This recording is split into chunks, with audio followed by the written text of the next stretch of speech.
Welcome to the Queer Compass. I'm Luis. I'm Eric, and we're your two gay besties. And we're here to talk about lifestyle, career, pop culture, and everything else. So good to be home. I know. I was just going to say, welcome home. Thank you. How was the travels? It was good. I literally left like the day after we recorded, and then I came back this morning. So it was really big. We went. I was in San Jose for work, and Yosemite was just awesome. I've always wanted to go to Yosemite. It's so good. You have to do it. This was my fourth time. Fourth? Yeah. Oh my gosh, I haven't even been. I need to go. Yeah, okay, it's amazing. really, really awesome. Okay, what's real quick before we get into it? What's your favorite part? Normally, I would say the Mist Trail, which is like Vernal Falls, Nevada Falls. There's like multiple waterfalls. There's beautiful. like hangout spots. Like every time you turn a corner, there's a lake. There's a waterfall. There's like a river. There's wildlife, like something to see around every corner. God. It's one of the more. It's like they categorize it as like moderate. My second favorite thing, I drove up to Glacier Point, which is like an hour away from like Yosemite Valley, but you can like from a helicopter view like see all of Yosemite Valley. It's astounding. Whoa. It's really good. I'm sure that is gorgeous. It's very cool. Oh my gosh. Okay. So maybe my new favorite. Like there are hikes up there, but you don't have to do anything. You drive up there. Oh, okay. But so it's like either or. Yeah. So like if you're like parents want to come or like your grandparents want to see it, you could like drive them up there and like look. It's really cool. Oh my gosh, adding it to the list. Yeah, you have to. Yeah. Have to. Amazing. Well, welcome back. I'm glad you had fun. Did you have a chill weekend? I did. It was my sister's birthday, so I was actually in San Diego. Yes. So yeah, literally chilled. We like got dinner, went to a cute little rooftop bar just to like hang out, have a drink, and then we just called it a night. I have like been going to bed so early lately, which I'm not mad about. Love. Speaking of habits, yeah, we're about to get into it. But yeah, like no kidding. I slept, I think, at like 9 p.m. every night while I was home. Oh my gosh, that's so nice. Now, does everyone in the household like shut down at the same time? Kind of. So like my mom, her bedtime is 8:30. Like by 8:30, she's like falling asleep on the couch if we're watching anything. So my dad just ends up like chilling by himself, you know, until he gets sleepy. And then my sister, like I think because of that, all of us tend to just like kind of chill and like we're either hanging out in the living room or we just go into our room. So I like was falling asleep by like 9 every night. God, I love it. Yeah, it was great. So good. Great. The full night's rest. I know, it felt so good. And I like did it last night too, I think, or I don't know. But yeah, I woke up at like 6 this morning because I went to bed so early. Oh my gosh, you're gonna be working out at 5 a.m. like me. I know, I really want to. And that is perfect because I literally was thinking as I was reading this book that we're about to talk about, thinking about how I want to make that more of a habit. Yeah. Like going to bed earlier and waking up earlier. I'm such a morning person. Are you? Yeah, that I like I feel more productive in the morning or during the day. And I feel like that is just how I thrive. So. I feel like you're chipper all the time, but do you feel like more energetic like in the morning? Like, hey, I'm focused. Yes. Like when I have to, for instance, teach like workout class at like 7 p.m. By the time 7 p.m. comes around, I'm like, okay, like hype yourself up. You know what I mean? Yeah. Even if it's not like I don't need it, even if I'm not like, oh, I'm falling asleep tired, I just feel like I've had a day already. So I'm like, you know, the sun starts going down and I'm ready to just chill. Especially, with the time changes, like even early, it's like 4:45, the sun is down. Like it's crazy. Oh my gosh. Okay. Today's topic. Yeah. Atomic Habits. Yes. Atomic Habits. By James Clear, a book we both read. Yeah. I mean, this book is something that I've been wanting to read for a long, long time. And then it's so funny because you had it on the coffee table. Yeah. And you're like, yes, I have this whole thing. So you were really the reason why I read it. Oh, really? Yeah. Oh, because cool. I mean, again, it's one of those, I'm like, oh, I should read that book. I bought it because we talked about reading it. And then even then I was like, so for a little mini backstory, I've been so into like my young adult fiction, just story books, whatever. So like during the travels, that's kind of what I was reading. Especially now that I have my Kindle, I was just like, I'm like on that free Kindle Unlimited month or whatever, the trial. So I was like, oh my God, let me read all these books while I have this Kindle. Anyways, I finally sat down and read it. And I'm so glad I did.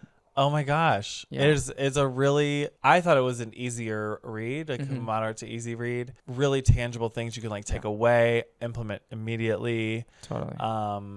And there's some really challenging things too. They're like, hey, this isn't going to be easy to like face. Right. Like reviewing like some of your bad habits versus building good habits, breaking bad ones. Right. but really steps to do both. Yeah, I agree. Agreed. It's definitely like it's an easy read in terms of like difficulty level, but there's a lot of good little pieces of nuggets of information that you can really pull from there. I do like how you were saying that he not only talks about how to build habits and how to like structure that into your life, but also how to break bad ones. Yes. And he's honest, right? He's like, one, I like that he's honest in saying that these are things that a lot of us know, we just don't implement. You know what I mean? Like, and it's true, because as you're reading it, you're like, yes, I like, in a way, I knew that, right? Yeah. But also there are moments where I was like, oh my gosh, I never thought about it that way. Mm-hmm. His story at the very beginning of the book. Oh my. I was like, what? That hooked me instantly. Okay. Like I started reading that and I was like, whoa. Not to get too into it because it does get kind of pretty graphic. I mean, gruesome. Yeah, for sure. It gets pretty in there, but essentially like his story, he was playing baseball, I believe, and like somebody was batting and they let go of the bat and it, I kid you not, smacked him right in the nose and everything just like went in and he started having like blood rush to his head and things started getting inflamed and he had to get airlifted out. And his story is about how he was a baseball player and that was like his trajectory in life. That's what he wanted to do. He wanted to pursue a professional career, but obviously a big injury like that derailed him completely. He had to like go to physical therapy. He had to learn how to walk again. He had to like learn how to do all these things. Yeah. But it just, I guess, goes to show, you know, the discipline that it took and how he started step by step to get himself back to it. And what blew my mind was that he ended up playing collegiate baseball. Unbelievable. After that. So awesome. What? Unbelievable. How many people can say that they continued to do that after a like almost life-altering injury like that? Like an astonishing accomplishment. Yeah. Really awesome. 100%. But I do like that he really drove home the point, which he kind of is a theme of the book, that really it's about building those small habits and like taking those small baby steps. Like, again, it's something that I feel like a lot of us know. It's like, yes, okay, take it step by step. But sometimes we don't know how to do that. Yeah. So I like that he really like drove that home. Exactly. Yes. And he goes through how to do that, how to break it down into small steps. And like, it's right. You don't get to the 50th floor of the building by jumping. You get there by like climbing one single step, small step at a time. Exactly. So I think a lot of us think about the end goal. I want to lose weight. I want to lose 50 pounds. I want to compete in a tennis match. I want to do these things. But instead, more thinking about, I am a person who prioritizes health and fitness. Yes. I am a person who likes to play tennis every day. Yeah. It's who I am. It's like, these are the activities that my person likes to do. Yeah. And then those things, those end results come from the passion that comes with those identity. Yeah. It's the mentality, right? Yes. It 100% is that mentality. I agree. And it's so funny because like, I feel like nowadays, honestly, like, shout out to like the younger generation, because I feel like just being on social media or like TikTok and stuff, people are always like I'm a book girly, or I'm a, you know, like I'm a fitness whatever, like all these people, like people really, I think the approach that I'm seeing, it's actually kind of refreshing to see, because it's not so much like, oh, I'm fit and oh, I weigh this much, but it's like, no, I'm a salad girly or whatever it is. Like it's a joke, but at the same time, it's a kind of a good approach. You know what I mean? Like when I think about it too, I think about like, I want to be someone, just like how I was saying earlier, I want to be someone who wakes up at 5 a.m. You know what I mean? Like I want to be an early riser and somebody who feels productive. Or even when you think about like hashtag boss girl or whatever it is, like it's being that boss girl, let's say, isn't really about being a boss, but it's about the attitude and the persona that comes behind it, right? Like it's about taking ownership, walking down the street and having that presence and that confidence within yourself. And I think that same energy and mindset can be applied to these goals, these big goals that we have, you know, like I want to be successful, or let's say the example, I want to make money. Okay. But making money is like the tangible or measurable, I guess, measurable goal. But it's like, no, I want to be a disciplined, bad BZ, whatever. You know what I mean? Yeah, Like yeah. that energy, I think it really is about tying yourself to an identity. It's like, who do I want to be? I want to be somebody who cares about their body, who takes care of themselves, who feels good when they walk down the street. Yeah. That is, I think, what he's trying to get at. And I think it's honestly a really good approach to a goal, as opposed to just like, I want to lose 50 pounds. Right. When I was a kid, I remember being like, oh, these people who are physically fit or whatever it is, like there are people waking up at 5 a.m. to work out, blah, blah, blah. Didn't think about it for years. Started setting my alarm, in the past couple of years to like wake up at 5 o'clock and go to the gym, set up my clothes the night before so I can like wake up on my way to the gym. So I don't, so the least amount of thinking possible in the morning, because I'm like, I am sleepy at that time every single day. Only until recently, after reading this book, I was like, oh my gosh, am I now one of those people? And I'm like, yes, I am. I am a person that now does this. Like I am prioritizing fitness. I get mental clarity in the morning. It's my alone time, my Zen time. It's just for me. I talk to people the rest of the day, all day, every day. I'm constantly connected and talking. So like, it's my alone time. So it means more to me than just like lifting weights or doing cardio. Right. Like, no, of course I don't want to do that at 5 a.m. ever. It doesn't. That doesn't ever get easier. I don't ever wake up and be like, I want to do this. I don't ever do that. But I do like value those other things. I'm like, okay, this is good. I like the way that feels. Yeah, for sure. There's an element of pride that comes with something like that. One sense of pride is like, take pride in the person you want to be. You know, like I'm a reader and readers are proud of it. They're like, oh yeah, I love reading XYZ. Like I'm a reader. This is part of my identity. I'm somebody who works out all the time, whatever it is. But then it's real to point out that sometimes it's not a direct correlation.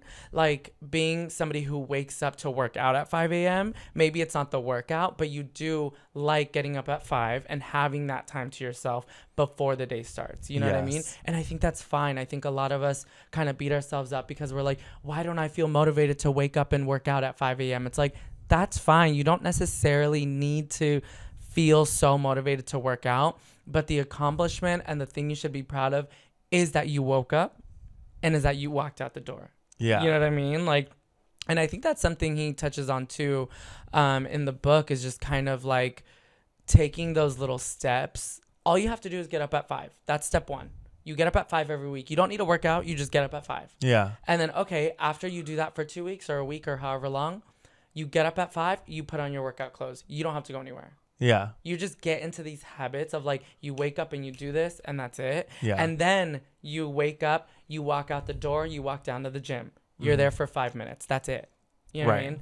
And it's like slowly building, and it sounds kind of silly because it's like, who wants to go to the gym for 5 minutes? But like he gave an example in the book that was like this person, he was talking about that person that started going to the gym every day for only 5 minutes. He maxed it out at 5 minutes. Like at 5 minutes, I'm going to leave. Yeah. You know, because it was already a struggle to get there. Yeah. Once that timer goes off for 5 minutes, I'm done. I leave. After doing that for a while, he was like, they were like, well, I'm already here. Yeah. Why am I only here for 5 minutes? Yeah. I might as well take it to 30 and then take it to 45 and then whatever it is. So it is really just like, once you get in the habit of doing that, you can build from there. Really, you can't, it becomes easier to give a little more when you're already in the action of doing it. I think it is more like sometimes it just seems so daunting to get to that point because you're like, well, I have to like change, and then I have to get there, and then I have to start working out, and then when I'm in the middle of it, I'm gonna be like, I still have this much left, whatever it is. But I agree. Yeah. You show up, you give whatever percentage you have that day. And I've been in both situations. You know what I mean? Yes. Like I have gone to the gym and been like, okay, I gave it a little bit on the treadmill. I'm going to do one more thing and then I'm out because I just can't today. Yeah. And that's fine. At least I did it. Yeah. Because you're still in the habit of going. And he talks about 4 sort of main laws. He calls them laws of like good habit building, and then the inverse of those 4 laws to be bad habit breaking. Right. Making things obvious, making them attractive, making them easy and satisfying. Yeah. And like building your world and building your systems around these 4 principles that make things easier. Yeah. That you want to do more, and make things harder that you don't want to do more. So like briefly, making things obvious, things you want to do. Like when I started to use face lotion, like back in the day, like instead of putting it on the top shelf, putting it on the first shelf. And I know that sounds like very simple and maybe silly, but like if you're this little bit annoyed by the lotion being up there, or you're going to forget to do it, it has to be obvious and around you. And the inverse to be true. If you want to break a bad habit, make it so it's not in front of your face, that you're like not easily distracted by it. The temptation or whatever is not within sight or within reach, so that you don't engage with that habit. It's about environment, right? Like, and that's what he was saying. And when I read that, I was like, again, it's one of those things where I'm like, yes, I've heard that before, but wow, that really drove it home, because your environment really does a lot, right? Like, we have associations with certain things. We have association with our couch. Our couch, for some people, could either be our time to sit down and read, or it's the time to watch TV, or it's where we have dinner. Like, the couch has almost a sentimental, like, emotional connection to it, right? Like, something you associate with. You go to your bathroom, you associate it with, okay, I'm gonna brush my teeth, I'm gonna floss, I'm gonna wash my, whatever it is, but maybe you're not used to using the face lotion in that setting. So putting it somewhere where it obstructs your normal like routine or like your normal environment is that reminder, because I know I can totally, like, if I put that new face lotion in the medicine cabinet, I'm going to forget it's there. Totally. You know what I mean? Yeah. And I'm like, oh man, I was supposed to use that yesterday. Right. So it is about putting things like right in front. Like, I think he even said in the book, like, if you're learning to play the guitar and you just need to find time, put your guitar on your bed. So every time you come home, you will like play the guitar. You'll be like, oh, right, I need to play this for like 5 minutes. Yeah. It's like little things like that will make such a difference. God, that's so funny. I'm thinking of this. I can't believe it. When we would need to remember something on the way out of the house in my household growing up, we would write something on a piece of paper and put it on the floor in front of the door. So it'd be like, remember to bring the cooler.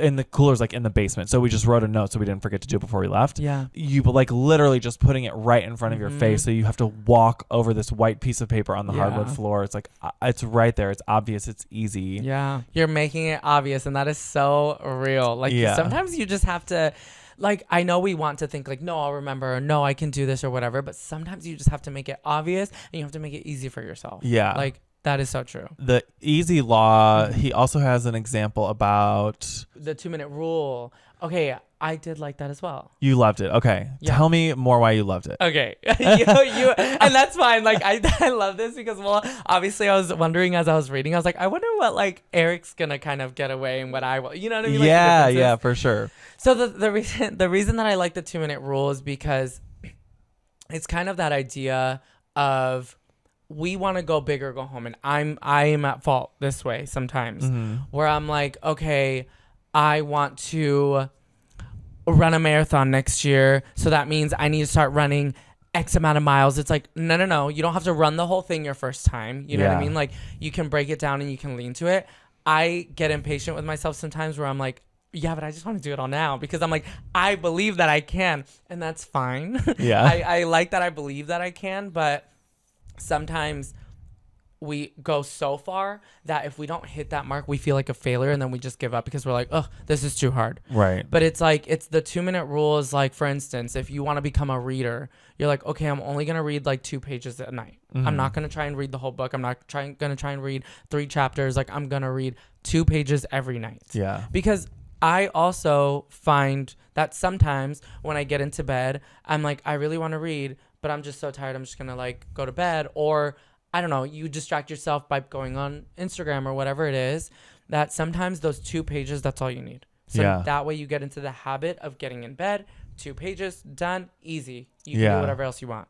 Once you are like in that habit of 2 pages, then you can start building, right? Because then you're like, well, I kind of want to see what happens next. Yeah. It's the same thing with anything. And I think that 2-minute rule just allows you to kind of bring it down to a specific time frame. Yes. Where you don't feel like you need to carve out an hour a day of your, let's say, busy schedule. If you're running around and you're like, I just don't have time. Yeah. You know, I don't have time to work out. I don't have time to do this. It's like that 2-minute rule. That's it. That's all you have to commit to every day. Is 2 minutes of your day. Yeah, and like a little bit of experimenting to see, okay, 2 minutes in the morning. Yeah. 2 minutes in the afternoon, midday, after lunch.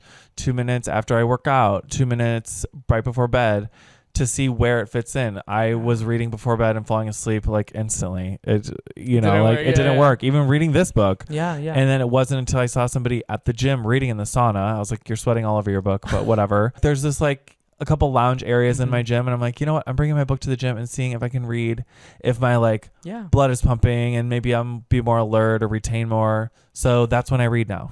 That's when I read right after the gym, at the gym, before I leave. Yeah. Before I come home, before I'm distracted by work. So just like, that is, you're right. The 2-minute rule is good. Yeah, it's a good one. It's a nice one. Again, I feel like it's something that it's all comes down to like the baby step idea, where I think we all know it, but we don't always know how to implement it. Yeah. But that's a really good point. Knowing when it fits into your day. Just because it doesn't work during one time of your day, do not give up. You know what I mean? Yeah, you have to try. Yeah, you have to try playing around with it. Even if it's like, okay, I'm on my lunch break. Well, I know we're all like, no, my lunch break is my time. Yeah. But if you're like, let's say reading or trying to do something as a hobby or for fun, it's only 2 minutes out of your lunch break. Yeah, you know what totally. I mean? Like maybe you just pick up that book and then you put it away and you're like, I'm going to enjoy the rest of my lunch. Yeah. So it's little things like that. Maybe that doesn't work for you, but if it does, you never know. You know? Absolutely. So it definitely is little things like that. But I did like those 4 laws. I feel like those are really, really important. And there's so many like little things within them that he also kind of talks about. Yeah. Like, for instance, the habit stacking. Yes. You know, habit stacking is the idea of just tacking something else onto your already established routine. Yes. You know what I mean? So, for instance, let's say face lotion. Yeah. You're like, I wake up every morning, I brush my teeth, I floss. Right after I floss, I'm going to put my face lotion on. Yeah. Like, that is my new routine. Yeah. You know what I mean? And like having them all in one it's super, that's like the easiest, the morning routine thing. Cause I feel like I dry my body off after the shower in the same exact pattern. Yeah. Every single day. I feel like we all do, right? Like, I don't we all know. get in this habit. It's like that question, like, do you put your pants on first or your shirt, whatever, first? And like people, I feel like everyone always has an answer. Do you know which one you do? I put my pants on first. Me too. Do you? Yeah, Okay, yeah. But it's so funny because I never put my shirt on first. Yeah, I'm not walking around with pants off and just a shirt on. But you know what I mean? It's I don't know. or like, do you put your right sock on first or your left? I always put my right sock on first. I feel. Actually, I really don't even know. Actually, that's a good one. I don't know either. But anyways, point is, I think we do naturally have these things in our day that we do at a pattern. Yeah, and it's easy to tack on. Like, hey, I got this new facial that I'm putting next to my toothpaste so I don't forget to put it on after I brush my teeth, or like whatever. Yeah. I think, morning routine is really kind of an easy one to go off of, because before I have to like teach a class, let's say in the morning, I like to wake up at least an hour before, just because by the time I get to the class, I don't want to be like heavy-eyed and, you know, raspy throat and all that stuff. Right. So I like wake up and I kind of have in my head, like, I'm going to wake up, I'm going to make some tea or some coffee, whatever it is, make a shake or whatever that routine is for me, you know? And then maybe I just sit down and read for 30 minutes. Yeah. Like maybe that'll be the new habit. Or maybe it's journaling, you know? Maybe I journal for 5 minutes or whatever it is. Yeah. And it teaches your brain to like, hey, when I do this, I'm also associating it with doing this. Exactly. And it doesn't take that long for it to like tack on. You know, it's funny because I've heard in the past people say like, oh, it takes like 40 days to build a habit, or it takes X amount of days to build a habit. So when he got to that part in the book where he was like, okay, how long, people always ask, how long does it take to build a habit? I was really, really curious to see what he was going to say, because I was like, is he going to say like, oh yeah, this is how much time? But actually it was basically that it's not about the quantity of time, but it's about the quantity of times that you do it, right? So you can say 40 days, but if you're doing it like every couple days in that 40 days, or every, I don't know, other day in that 40, whatever it is, it just might not stick, right? Right. But it's more about like, if you do it every day in your routine and you make it a part of your routine, that's what's going to build the habit. Yes. But I know as humans, we want to quantify it, and we're like, okay, I only need 40 days to make this habit happen. Right. But that just is not the case, you know? Yeah. And that's where, like, to go back a little to the like identity, like when I was doing the 75 hard challenge, my meal plan was no fried food and no desserts. Rather than me being like, I'm eating a brownie once a week, the cold turkey of it made it easier for me, because I'm like, oh, I'm not eating desserts right now. Yeah. I'm not putting that or any chocolate in my mouth. Yeah. I'm not putting any fried chicken in my mouth. It eliminated any of the decision fatigue to be like, well, I can have a little bit of this, or like, oh, I'm doing this every other day, or like, no, for these 75 days, I'm a person who doesn't eat fried food. Yeah, I got to see what it was like to not eat fried food, which also it feels so good to not eat fried food. Oh my gosh, I love. Like, it feels good, but doesn't taste good. Yeah. You're like, fried food still tastes good, but it feels good not to. I get it. And I mean, it's, in general, I've been in decent shape. You know, when I was younger, I definitely was on like a little heavier than whatever. Oh, really? Not super, but I definitely was heavier. I was just a chubby kid. You know what I mean? Okay. Like elementary school. Yeah, like elementary. Once middle school and puberty hit, I stretched out a little bit. Okay, same. You know? I guess everybody. Yeah. So everyone, you know, the normal stuff. So in general, I've been pretty like in shape. When I got to college, you know, they say freshman 15. Okay. my first semester, I definitely was halfway to that. I had gained like 7 to 9 pounds or something like that. Yes. I just gained a decent amount of weight, you know, and I knew that it was just, I was living on my own. I was studying late, which meant I was eating late, which meant I was going out more and like drinking and all that stuff, whatever, you know. But in general, you know, a lot of things change when you're not living at home, and I don't know, it's just a different routine. Yeah. So, and also I wasn't really like dancing or working out at that time. Mm-hmm. So I was just kind of like, by promise I made my parents was that I would focus on school and not dance, because I think they knew how much I would become obsessed with it. So I do remember kind of going through that specific goal, and I think that was the first time, which I'm grateful for, that was the first time in my life that I was really like, my goal was to lose the weight that I had gained. You know what I mean? I was like, okay, I have this like, I think it was like 7 or 8 pounds, but I have this like 7 or 8 pounds that I just want to shed, because I don't want to keep going in this trajectory. And I do remember thinking like, okay, not only do I have to get rid of the 7 to 8 pounds, but I want to keep it off. Yeah. Because if I go back to school and I start studying late and I start eating late and I start doing all these things, like it's just going to come back. Yeah. You know what I mean? And that was the first time in my life that I had gained weight so easily like that. So I do remember as that process was going, my mom and I feel like are very much, we enjoy healthy food actually. Yeah. Like we loved, like when I was, you know, visiting home, we loved like making salads and throwing fun stuff in it, like fruits and raisins, whatever it is. Like we just liked having fun with that. Yeah. And I think in general, we just liked having fun with food, and it felt good to eat good food. Yeah. And I was like, man, I'm somebody who likes salads. You know what I mean? Yeah. Like I'm somebody who eats well. I'm somebody who goes on a run 3 times a week. Like that's what I was doing, you know? Yeah. I was going on a run outside my parents' house and stuff. And it really, I do remember that mentality being different of like, it wasn't like, I just need to lose these 7 pounds. But I was like, man, I'm somebody who does this. And I felt like a badass doing it. You know what I mean? Like I started doing Insanity by Shanti. Yes. And I started doing Insanity, and I started going on runs, and I started eating salads. And I think I was also taking summer classes at that time. And I was really just like, my routine was like, I would drink water in the morning. My snack was an apple, like my whole thing. And I just felt I felt like, the best way to put it is I felt like a badass doing all of that.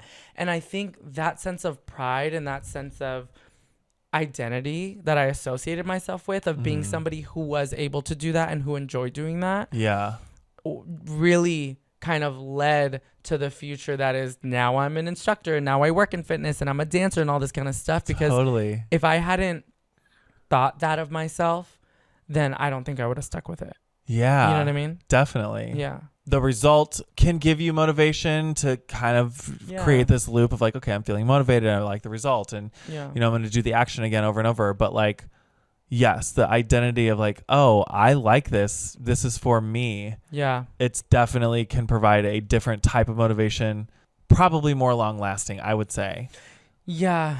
And it's still hard because I remember then I went away for college again, or I went back to school. Mm-hmm. When I would come back, it is very much that mentality of like going back to the old environment, which is what we're talking about. The environment changes. Going back to the old environment where like, I don't think my family, not just immediate, but like extended family, was used to me eating a certain way. Mm-hmm. And they weren't used to me, you know, saying no to XYZ or being like, no, I just don't want to, like, I'm good. I am somebody who enjoys food and like loves food.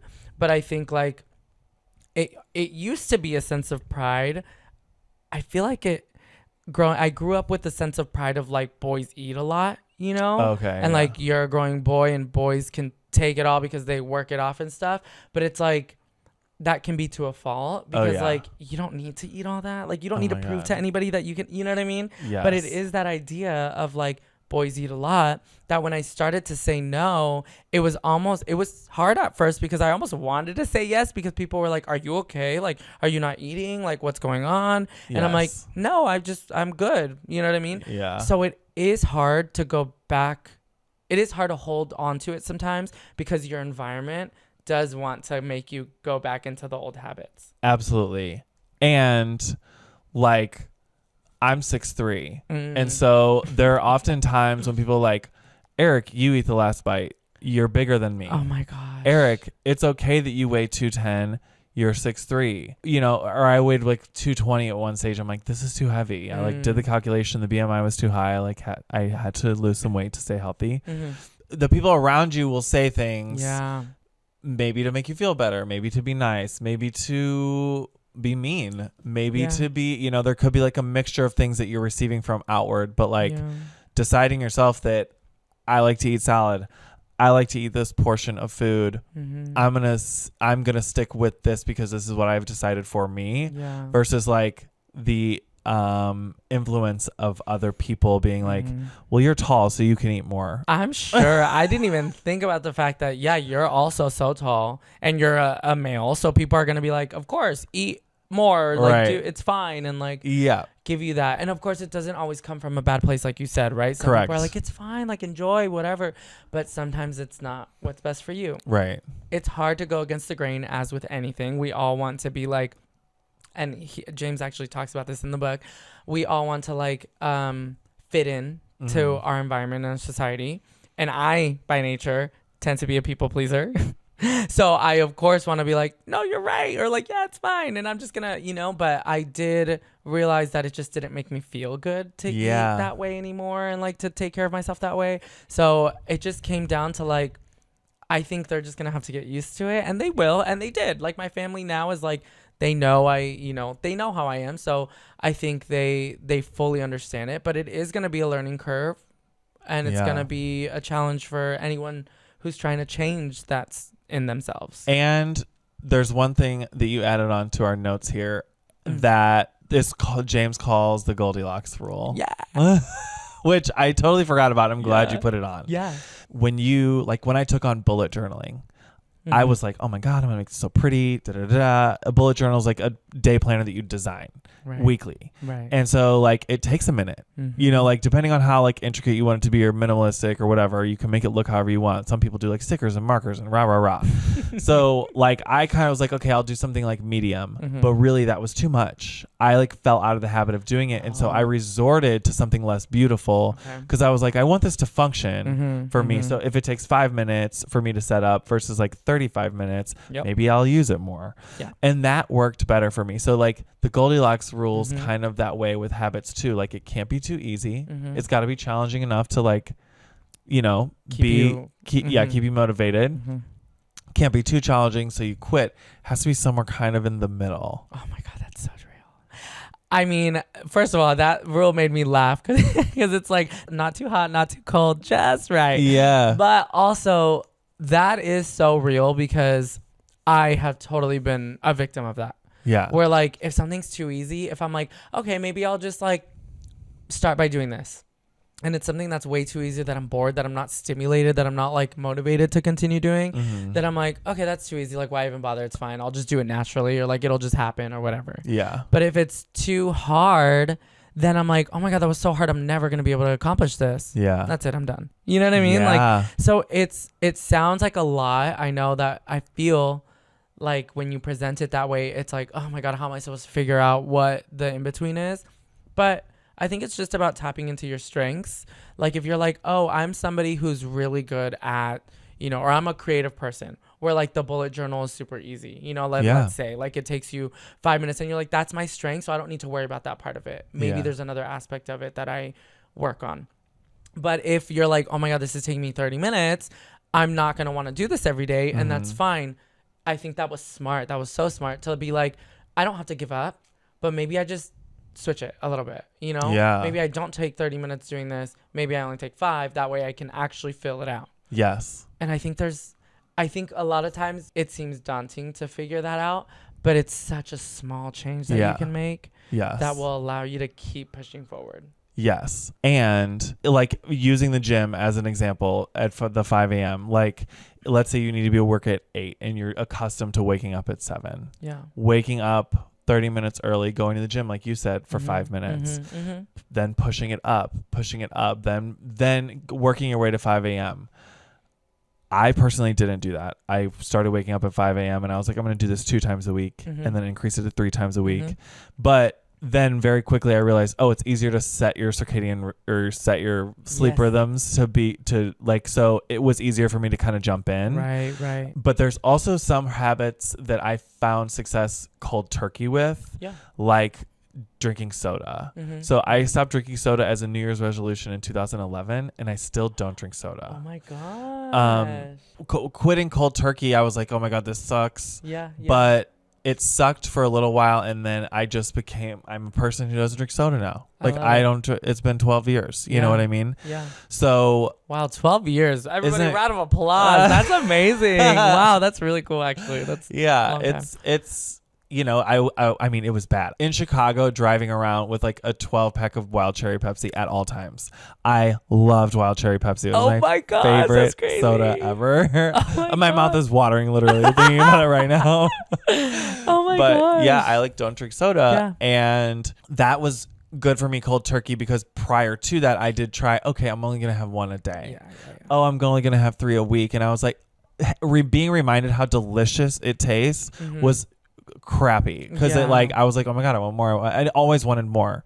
And so by quitting cold turkey, I was like, I can break this bad habit easier by just getting it out of my life. Yeah. You know, and again, like changing your environment, making it not obvious, out of the way, not buying it, not having it in the house. And it's also a good testament of the trial and error, right? Yes. Like you got to try it. Just because one method didn't work for you, like maybe there's another way. And that's what I really liked about this book too, is because he presents different options. And he also says like, I'm not telling you that this is the only way and this is the one way that you're going to build every habit and that's going to be successful every time, but you're going to play around with it. You're going to see what works. And if it doesn't work, you try something else. You know what I mean? And like, I think that's so important because somebody might try and quit cold turkey.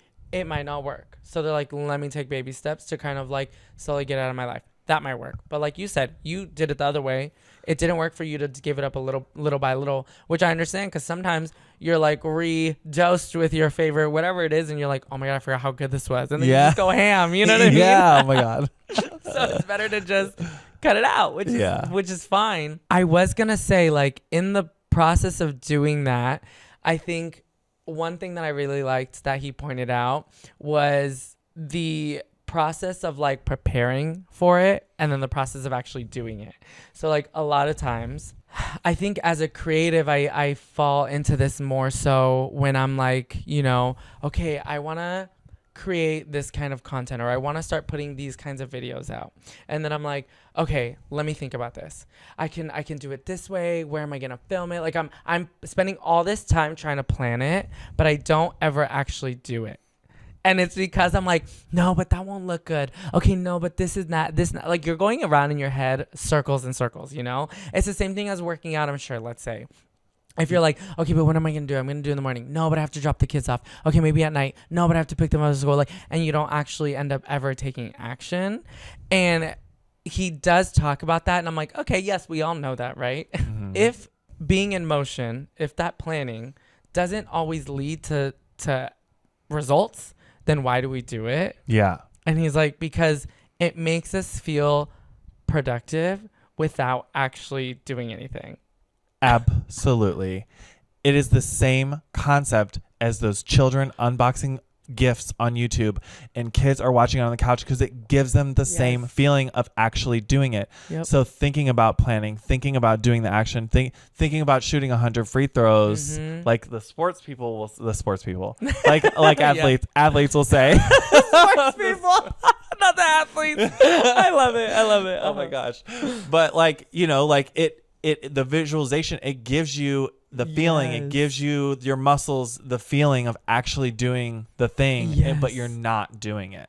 Again, falling guilty with that. I'm like, okay, maybe I'll take this little baby step. Maybe I'll set up a call and towards this, or maybe I don't know, maybe I'll research this one thing and then okay, good. I made a step forward. Whoo, productive. Yeah.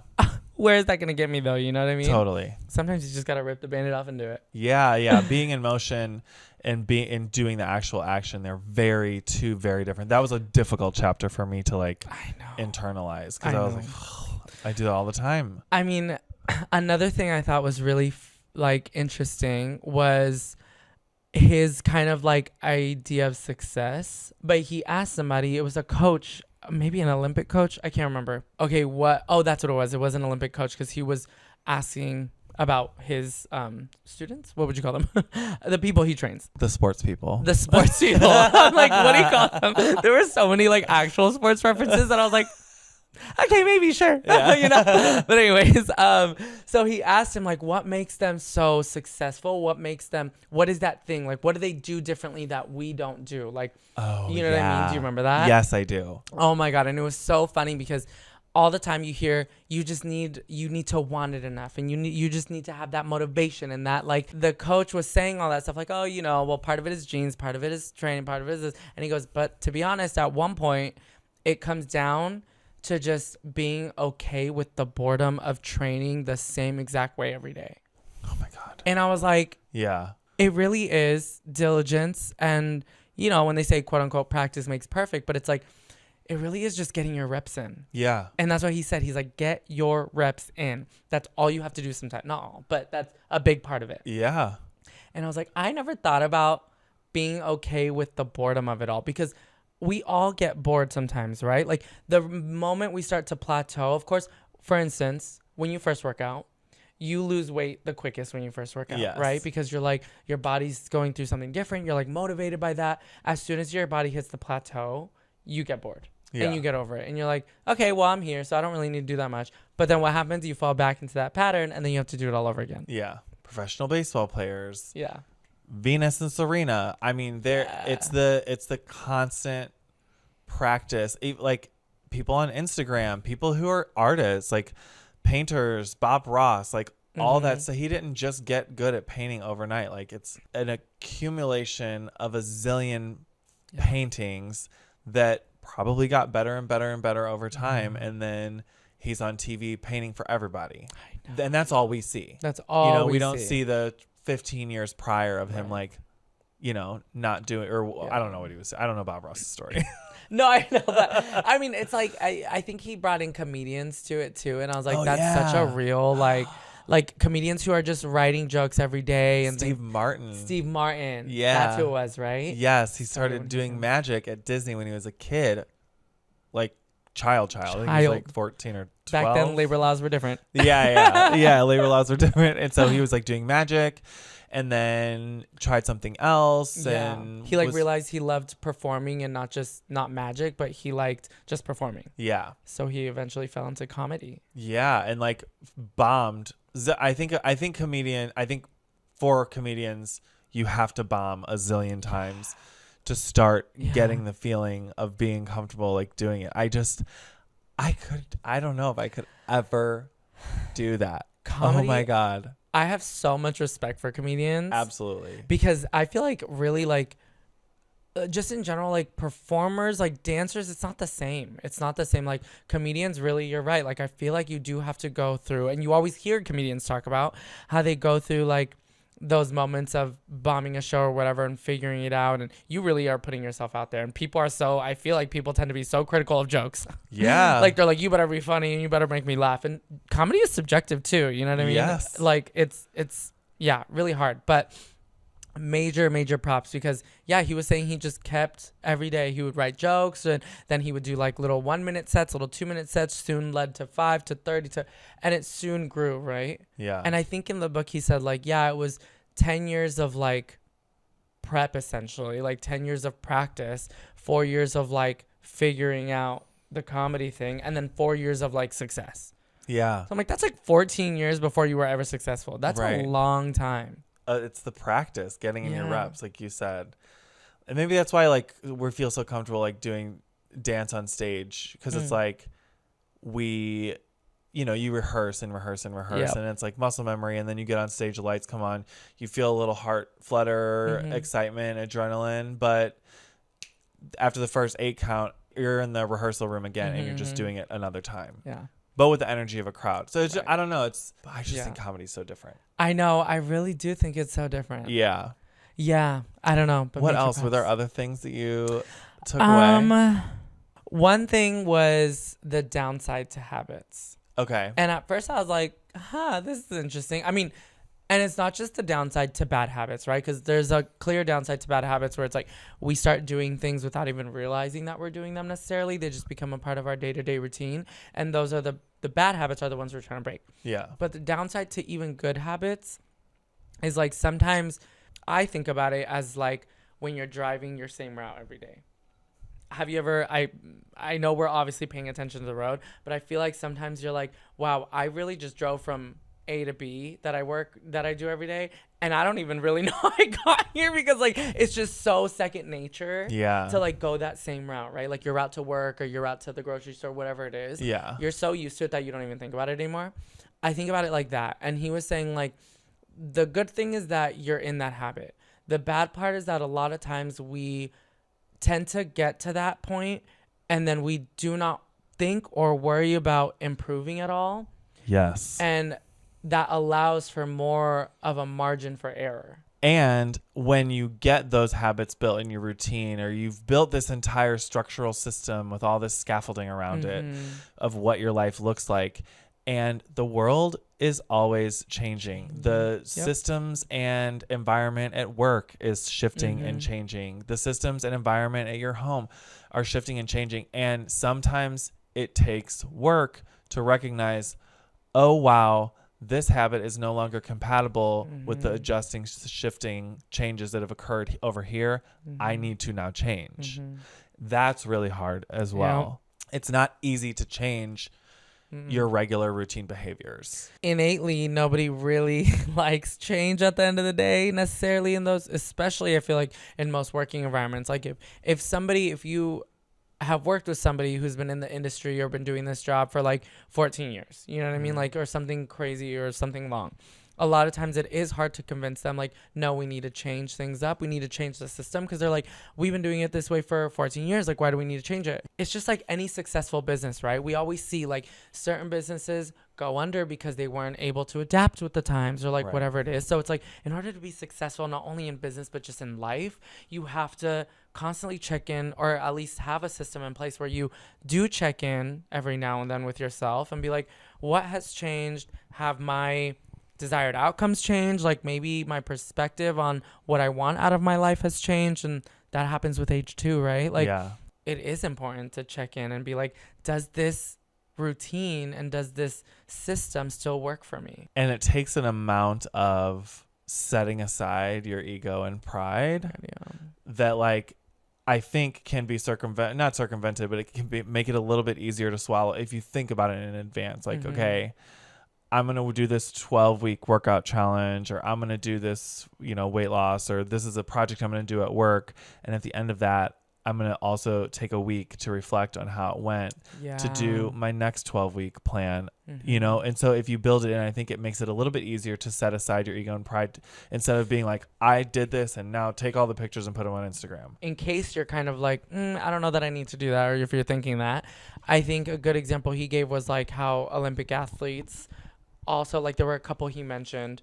I think Ledecky was one of them, and I don't know if it was Phelps or somebody else. But anyways, he was saying that after every literally practice, not just like tournament, every competition. The sports people.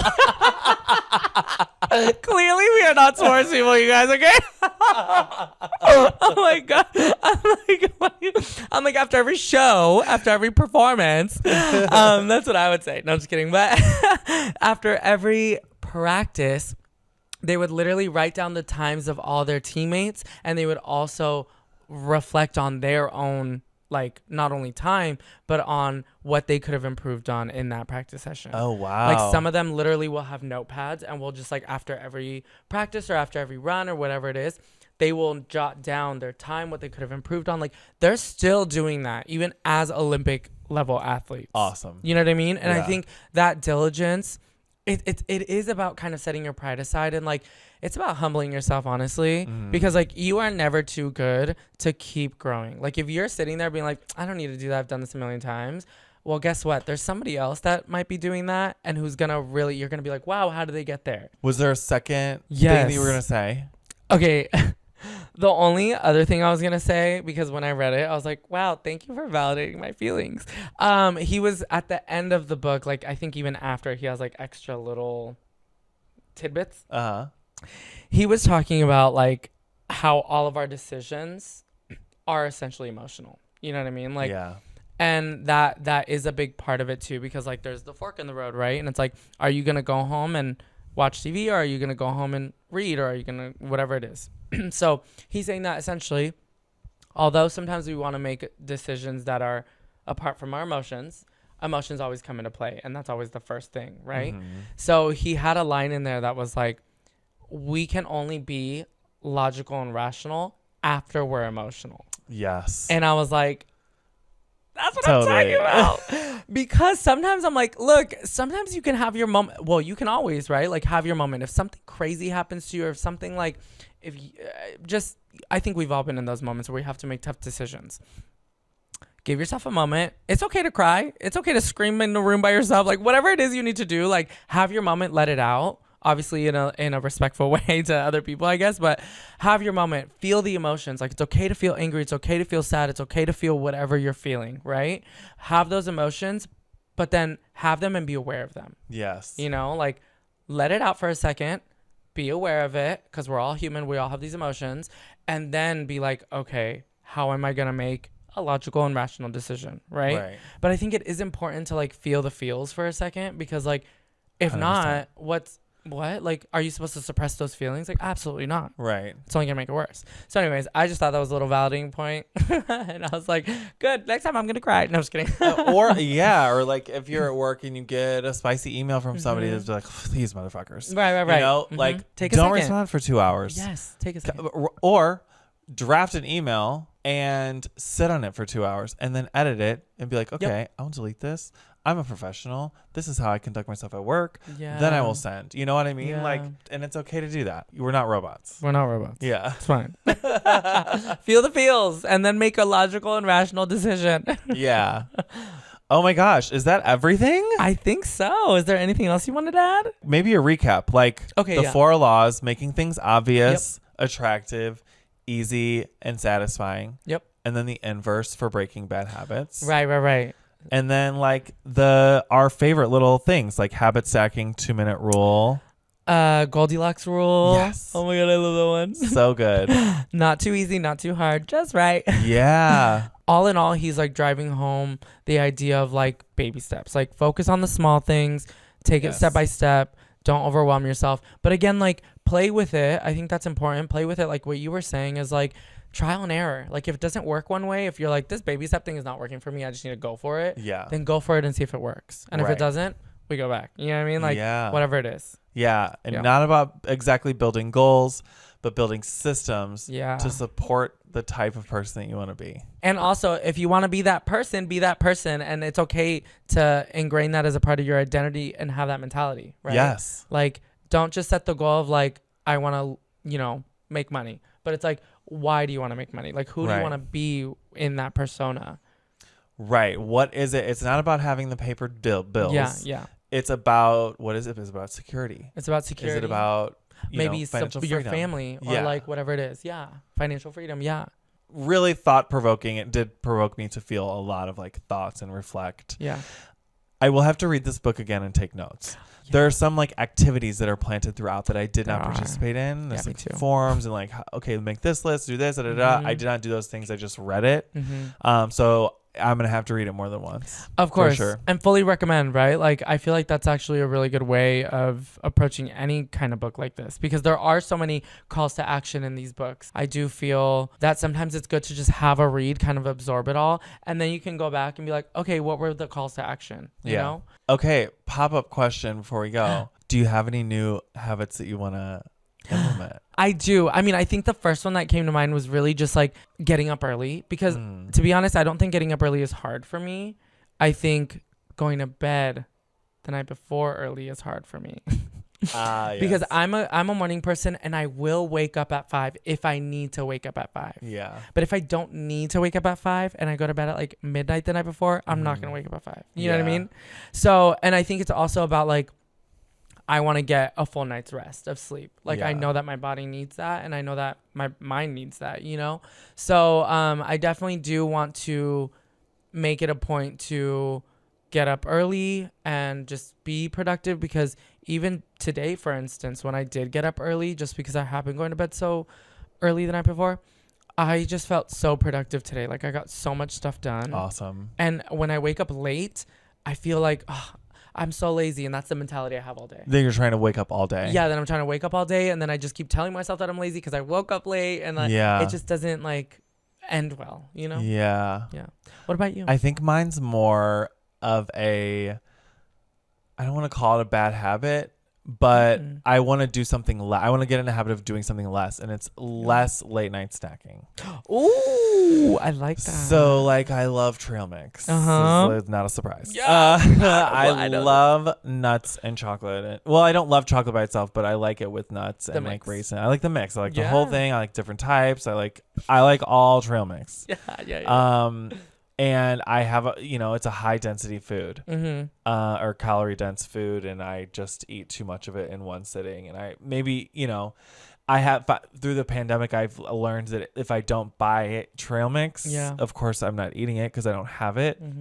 But like intentionally passing up the nut section at Trader Joe's is easier for me than having it in this kitchen and trying to not eat it while I'm here by myself. And like I'll annihilate an entire bag of trail mix in one sitting while watching Big Mouth, so like it's easy for me to do, and it's easier for me to just leave it at Trader Joe's and not buy it, right.